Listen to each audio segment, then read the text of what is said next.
નમસ્કાર વિદ્યાર્થી મિત્રો, લિબર્ટી સ્કૂલ દ્વારા આયોજિત ઓનલાઈન વિડિયો લેક્ચરમાં તમારું ફરીવાર સ્વાગત છે.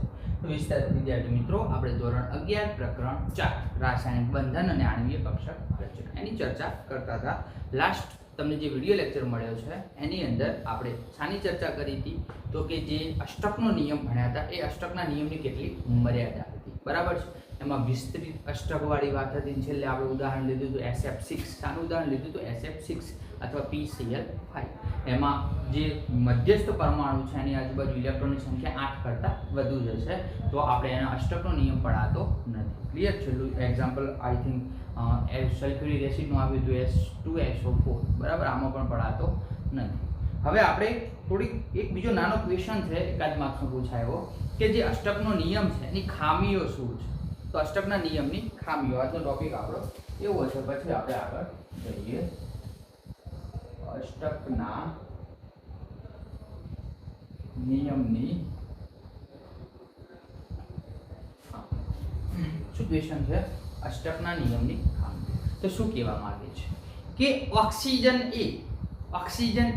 આપણે Xe એટલે કે જે ઉમદા વાયુ છે એમાં ઝેનોન છે અને ક્રિપ્ટોન છે, એ ઓક્સિજન સાથે પ્રક્રિયા કરે છે, બરાબર. અને આપણને જુદા જુદા સંયોજન બનાવે છે. તો ટૂંકમાં કેવું કહી શકે કે હેલોજન તત્વ છે, હેલોજન તત્વ એ એના પછીના સમૂહ 18માં એટલે કે ઉમદા સમૂહ સાથે પ્રક્રિયા કરે છે અને જુદા જુદા સંયોજનો બનાવે છે, બરાબર. તો ઓક્સિજન એ અથવા હેલોજન સમૂહ એ ઉમદા વાયુ એટલે કયો સમૂહ? 18મો. ઉમદા વાયુ સાથે પ્રક્રિયા કરે. હેલોજન સમૂહ એ ઉમદા વાયુ સાથે પ્રક્રિયા કરે છે. એટલે કોના સાથે? તો કે ક્રિપ્ટોન અને ઝેનોન સાથે પ્રક્રિયા કરે છે. પ્રક્રિયા તો કરે છે, પણ કેવા સંયોજનનું નિર્માણ કરે છે? તો XeF2, નામ ઝેનોન ડાયફ્લોરાઇડ. શું નામ થાય? ઝેનોન ડાયફ્લોરાઇડ, બરાબર છે. પછી કોઈ ઓક્સિજન સાથે પ્રક્રિયા કરે તો એ ઓક્સાઇડ સંયોજન બનાવે. તો XeOF2, ઝેનોન ઓક્સી ડાયફ્લોરાઇડ, બરાબર છે. આગળ તે કોઈ ક્રિપ્ટોન સાથે પ્રક્રિયા કરે તો શું બનાવશે? KrF2, બરાબર છે. તો આની બધાની અંદર અષ્ટકનો નિયમ પડાતો નથી. તો ઉપરોક્ત ત્રણેય સંયોજનમાં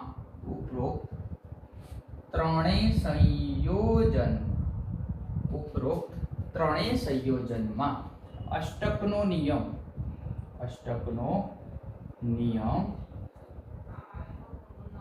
પડાતો, ઉપરોક્ત ત્રણેય સંયોજનમાં અષ્ટકનો નિયમ પડાતો નથી.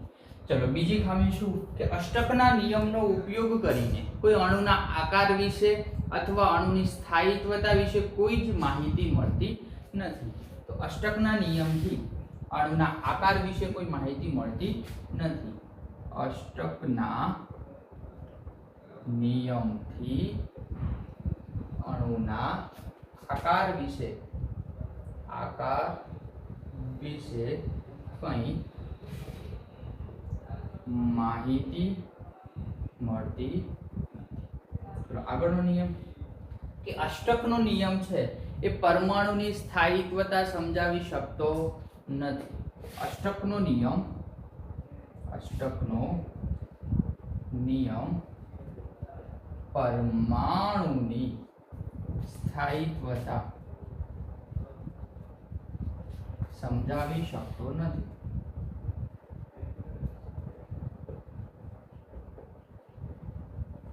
બરાબર. ચલો, અષ્ટકના નિયમનો અણુનો આકાર નક્કી નથી કરી શકતો.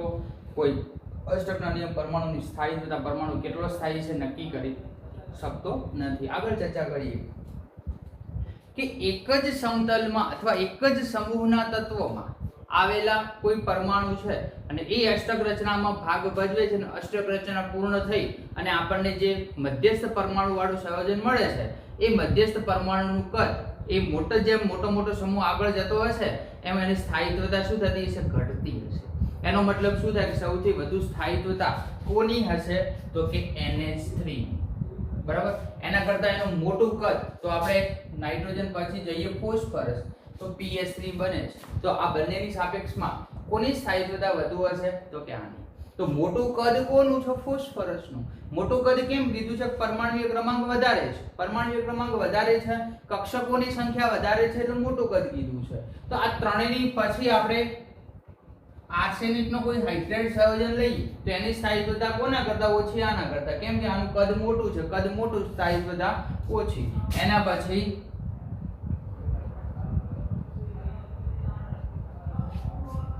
બરાબર, તો લખી શકાય કે જેમ પરમાણુનું કદ મોટું, જેમ પરમાણુનું કદ મોટું, તેમ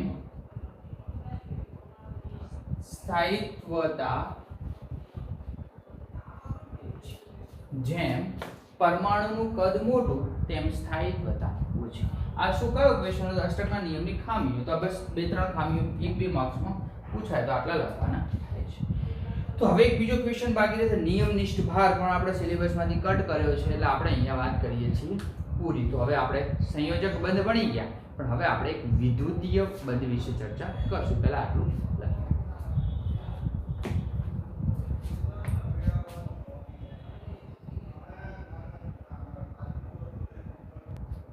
ચાલો રેડી. હવે આપણે આગળના ક્વેશ્ચન તરફ જઈએ.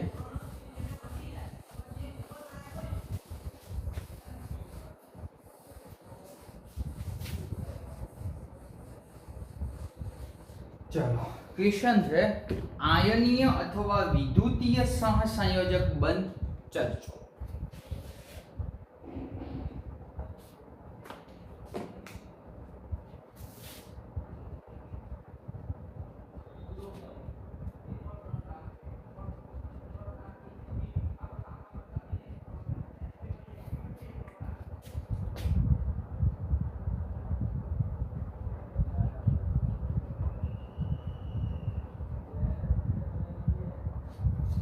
આયનીય અથવા વિદ્યુતીય સહસંયોજક બંધ ચર્ચો. તો આપણે એની ચર્ચા કરીએ. એની પહેલા આપણને બીજા 2-3 પરિબળોની ચર્ચા કરવી હતી કે આયનીય બંધ માટે સાનુકૂળ પરિબળો જણાવો. બરાબર, તેમજ ક્વેશ્ચન છે આયનીય બંધ માટે સાનુકૂળ પરિબળો, સાનુકૂળ પરિબળો. બરાબર છે. આપણે પહેલા 2-3 પરિબળોની ચર્ચા કરીએ, કયા કયા પરિબળો ભાગ ભજવે છે. બરાબર છે. તો ઓકે, કોસેલ-લુઈસનો સિદ્ધાંત આપણે ભણ્યા. તો કોસેલ-લુઈસના સિદ્ધાંતથી આયનીય બંધની રચના માટેના પરિબળો જણાવો. કદાચ એવો પણ ક્વેશ્ચન પૂછાય, અથવા આયનીય બંધ માટેના અનુકૂળ પરિબળો જણાવો. ક્લિયર? તો પહેલું આપણે એ ચર્ચા કરશું કે તટસ્થ પરમાણુ પ્લસ કે માઇનસ આયન પ્રાપ્ત કરે છે. તો પહેલું પરિબળ શું અસર કરશે કે કોઈ દાખલા તરીકે કોઈ તટસ્થ પરમાણુ છે એને એ પ્લસ ચાર્જ પ્રાપ્ત કરશે, કોઈ ક્લોરીન છે તે માઇનસ ચાર્જ પ્રાપ્ત કરશે. આ બંને અત્યારે તટસ્થ પરમાણુ છે, પણ આને પોઝિટિવ ચાર્જ પ્રાપ્ત કર્યો છે અને આને નેગેટિવ ચાર્જ પ્રાપ્ત કર્યો છે. બરાબર છે. તો તટસ્થ પરમાણુ એ ધન આયન અથવા ધન ચાર્જ અથવા ઋણ ચાર્જ પ્રાપ્ત કરે છે. બરાબર છે. ધ્યાન આપજો કે કોઈ તટસ્થ પરમાણુ ધન આયન કે ઋણ આયન બનાવે છે. બરાબર. ચલો, એ ધન ને ઋણ આયન તો બની ગયું, પણ એ ધન આયન અને ઋણ આયનની ગોઠવણી ક્યાં હોય છે? તો આયનીય ઘનમાં ધન અને ઋણ આયનની નિયમિત ગોઠવણી જોવા મળે છે. આ ધન આયન તથા ઋણ આયનમાં તત્વોની નિયમિત ગોઠવણી જોવા મળે છે. બરાબર. ચલો, નિયમિત ગોઠવણી આપણને જોવા મળી ગઈ છે. બરાબર છે. ઓકે, તો હવે આપણે એક થોડીક પ્લસ ચાર્જ અને માઇનસ ચાર્જની વાત કરી દઈએ. તો કોઈ તટસ્થ પરમાણુ હોય, એ તટસ્થ પરમાણુમાંથી ધન આયન બને છે. તટસ્થ પરમાણુ છે એમાંથી ધન આયન બને છે, તો એની આયનીકરણ એન્થાલ્પી આપણે લખી શકીએ. હા, તો બીજો મુદ્દો કે જ્યારે આ બે મેઇન પરિબળ હતા, હવે આપણે ઇક્વેશનમાં આગળ જઈએ. કયો બંધ? આયનીય બંધ. જ્યારે કોઈ તટસ્થ પરમાણુમાંથી, એટલે કે Na માંથી Na પ્લસ એટલે ધન આયન, તો કોઈ તટસ્થ પરમાણુમાંથી ધન આયન બને છે ત્યારે આયનીકરણ એન્થાલ્પી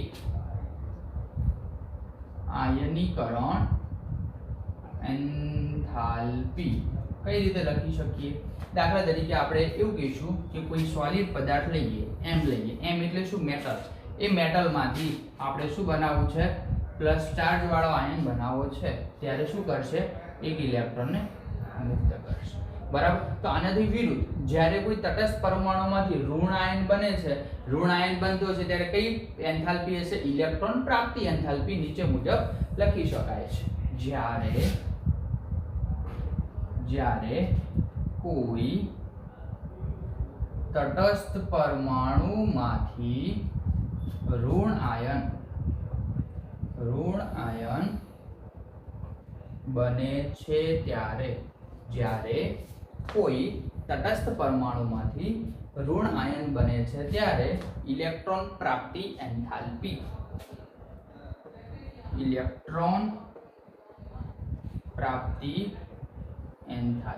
કઈ રીતે લખી શકાય છે? એનાથી વિરુદ્ધ. તો શું કરશું આપણે કે કોઈ દાખલા તરીકે X આયન છે સોરી, એ એક ઇલેક્ટ્રોન સ્વીકારશે અને શું બનાવશે? X minus. બરાબર છે. તો આ ઇલેક્ટ્રોન પ્રાપ્તિ એન્થાલ્પી થાય છે. આપણે થોડું n ઇલેક્ટ્રોન કરીએ એટલે n મોલ ઇલેક્ટ્રોન અહીંયા ભાગ ભજવે છે. તો આ કઈ પ્રાપ્તિ? ઇલેક્ટ્રોન પ્રાપ્તિ એન્થાલ્પી. આ કઈ એન્થાલ્પી? આયનીકરણ એન્થાલ્પી. બરાબર. આગળ ચર્ચા કરીએ કે જ્યારે આયનીકરણ એન્થાલ્પી હશે ત્યારે જે પ્રક્રિયા તમારી હશે એ ઉષ્મા શોષક હશે, પણ જ્યારે ઇલેક્ટ્રોન પ્રાપ્તિ એન્થાલ્પી હશે ત્યારે શોષક પણ હશે અથવા ક્ષેપક પણ હોય છે. જ્યારે આયનીકરણ એન્થાલ્પી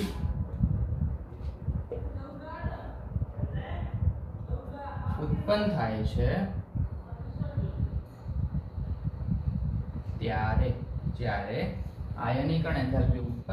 ત્યારે પ્રક્રિયા ઉષ્મા શોષક હોય છે, પણ જ્યારે ઇલેક્ટ્રોન પ્રાપ્તિ એન્થાલ્પી હોય છે ત્યારે પ્રક્રિયા ઉષ્મા શોષક પણ હોય અને ઉષ્મા ક્ષેપક પણ હોય છે. બરાબર. તો પહેલા આપણે શું કીધું? એક આયનીકરણ એન્થાલ્પીની ચર્ચા કરી, પછી ઇલેક્ટ્રોન પ્રાપ્તિ એન્થાલ્પીની ચર્ચા કરી, પછી ઉષ્મા ક્ષેપક હોય લખ્યું કે જ્યારે આયનીકરણ એન્થાલ્પી ઉત્પન્ન થાય ત્યારે પ્રક્રિયા કેવી છે? ઉષ્મા શોષક હશે. અને ઇલેક્ટ્રોન પ્રાપ્તિ એન્થાલ્પી હોય છે ત્યારે ઉષ્મા શોષક હોય અથવા ઉષ્મા ક્ષેપક પણ હોય છે. બરાબર. તો ઓછી આયનીકરણ એન્થાલ્પી વધુ વિદ્યુત ઋણતા ધરાવતા તત્વોમાં આયનિક બંધ સરળતાથી રચાય. આયનિક બંધ કોનામાં સરળતાથી રચાશે? તો કે આયનિક બંધ સરળતાથી રચવા માટેના બે કારણો જણાવો. તો ઓછી આયનીકરણ એન્થાલ્પી હોવી જોઈએ અને વધુ વિદ્યુત ઋણતા ધરાવતા તત્વોમાં. ધ્યાન આપજો, આમાં અગત્યનો એક મુદ્દો છે કે ઓછી આયનીકરણ એન્થાલ્પી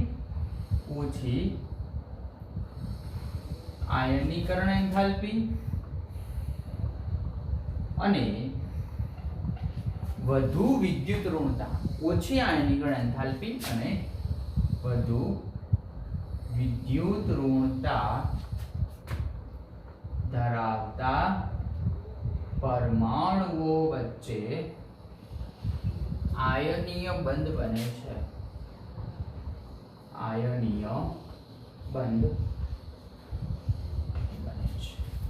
બરાબર. ઓછી આયનીકરણ એન્થાલ્પી અને વધુ વિદ્યુત ઋણતા ધરાવતા પરમાણુઓ વચ્ચે આયનનું બંધનું નિર્માણ થાય છે. બરાબર છે, આયનિક બંધ રચાય છે.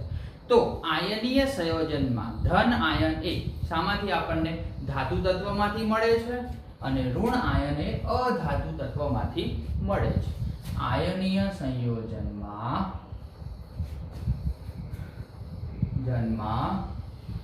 ધન આયન એ ધાતુ તત્વોમાંથી જ્યારે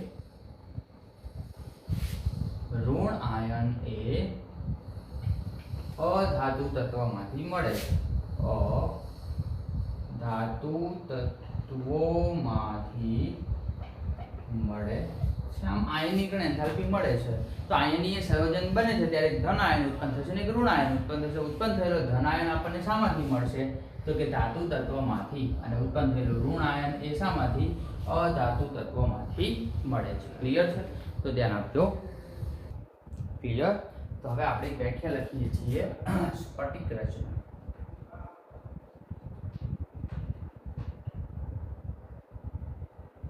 શું વ્યાખ્યા લખશું? કે આયનીય સંયોજનમાં ધન આયન અને ઋણ આયન, કારણ કે આયનીય સંયોજન છે એટલે શું બનાવશે? આયનો બનાવશે. કયા આયનો બનાવશે? એક ધન આયન બનાવશે, એક ઋણ આયન બનાવશે. તો આયનીય સંયોજનમાં ધન આયન અને ઋણ આયનની નિયમિત ગોઠવણી જોવા મળશે. એ નિયમિત ગોઠવણીને સ્ફટિક રચના કહે છે. બરાબર? તો વ્યાખ્યા લખીએ. આયનીય સ્ફટિકમાં ધન આયન અને ઋણ આયનની નિયમિત રચના અથવા નિયમિત ગોઠવણી જોવા મળે છે તેને સ્ફટિક રચના કહે છે. આયનીય સ્ફટિકમાં ધન આયન અને ઋણ આયનની નિયમિત ગોઠવણી જોવા મળે છે જેને સ્ફટિક રચના કહે છે. બરાબર? અને હવે બીજી આપણે વ્યાખ્યા આપી દઈએ, બહુ મસ્ત. એ પણ છે લેટિસ ઉર્જા. આ થોડીક અગત્યની વ્યાખ્યા છે, વારંવાર પરીક્ષામાં પૂછાતી હોય છે. લેટિસ ઉર્જા કહો અથવા તમે લેટિસ એન્થાલ્પી કહો. તો એક મોલ ઘન અવસ્થામાં રહેલા વાયુરૂપ સંયોજનમાંથી, એક મોલ ઘન અવસ્થામાં રહેલા વાયુરૂપ સંયોજનમાંથી, બરાબર, એ બંને વાયુરૂપ સંયોજનને એકબીજાથી અનંત અંતરે દૂર કરવા માટે જરૂરી ઉર્જાને, બરાબર, એક મોલ ઘન અવસ્થામાં આયનીય સંયોજનમાંથી અથવા એક મોલ ઘન અવસ્થામાં રહેલા વાયુરૂપ ઘટકમાંથી, એક મોલ ઘન અવસ્થામાં રહેલા વાયુરૂપ ઘટકમાંથી આયનીય સંયોજનોને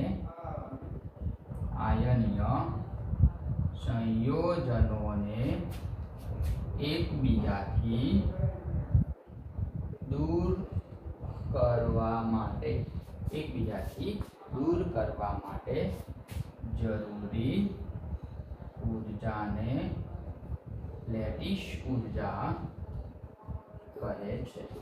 બરાબર? શું કહે છે? લેટિસ ઉર્જા કહે છે. દાખલા તરીકે આપણે કોઈ NaCl લઈએ, બરાબર?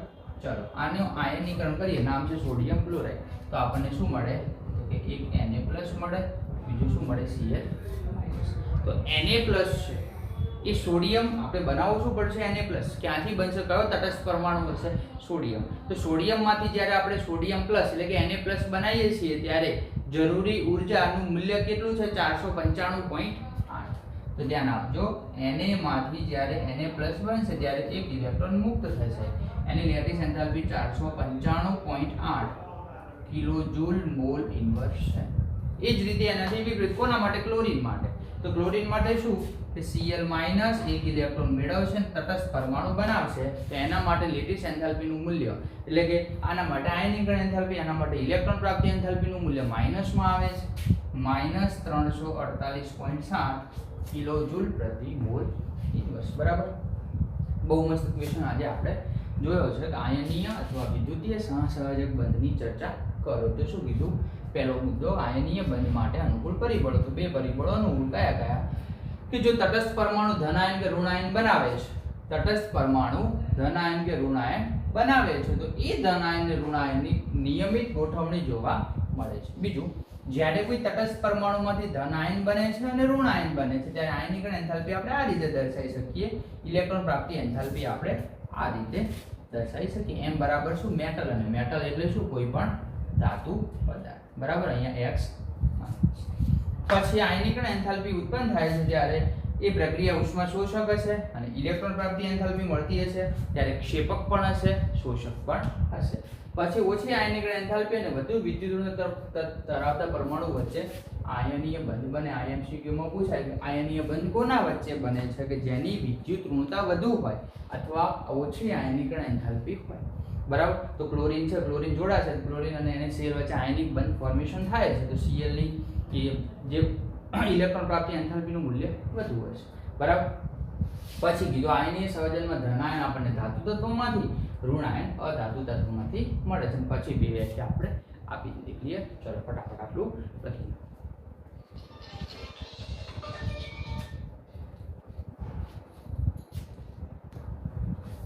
ક્લિયર છે? તો અહીંયા આપણે થોડીક લેટેસ્ટ ઉર્જા વિશે ચર્ચા કરી. ક્લિયર? અને આગળ ચર્ચા કરીએ કે હવે પછીનો ક્વેશ્ચન આપણો એવો છે કે થોડીક આપણે તો ધોરણ 8 થી આપણે ભણતા આવ્યા કે બે અસમાન વીજભારો હોય, બે અસમાન વીજભારો હોય, એક પોઝિટિવ આયન હોય, એક નેગેટિવ આયન હોય, તો બંને વચ્ચે કયા પ્રકારના આકર્ષણ બળો લાગુ પડે છે? તો અસમાન હોય એટલે પોઝિટિવ નેગેટિવ એકબીજા સાથે આકર્ષણ કરે છે, અને જો બંને પોઝિટિવ હોય તો એકબીજાથી અપાકર્ષણ કરે, બંને નેગેટિવ હોય તો પણ અપાકર્ષણ કરે છે. ક્લિયર? આ થોડીક ચર્ચા હતી. હવે આના પછીનો ક્વેશ્ચન આપણો અગત્યનો ક્વેશ્ચન છે. ક્વેશ્ચન એવો છે કે બંધના પ્રાચલો સમજાવો. શું ક્વેશ્ચન? બંધના પ્રાચલો સમજાવો. આપણે 6 પ્રાચલો ભણવાના છે. એની અંદર બંધ ક્રમાંક આવે, બંધ લંબાઈ આવે, બંધ કોણ આવે, બંધની ધ્રુવીયતા આવે, સંસ્પંદન અસર આવે. વારંવાર પરીક્ષામાં પૂછાતો ક્વેશ્ચન. તો ક્વેશ્ચન બરાબર સમજજો. બંધના પ્રાચલો સમજાવો. 5-6 પ્રાચલોની ચર્ચા કરવાની છે. પહેલું છે બંધ લંબાઈ, પછી બંધ ક્રમાંક, પછી બંધ કોણ, પછી બંધની ધ્રુવીયતા, સંસ્પંદન અસર. આ બધા પ્રાચલો આપણે નેક્સ્ટ વિડીયો લેક્ચરમાં થોડા ડિટેલમાં જોઈશું. ક્લિયર? આટલું આજે રાખીએ. Thank you very much.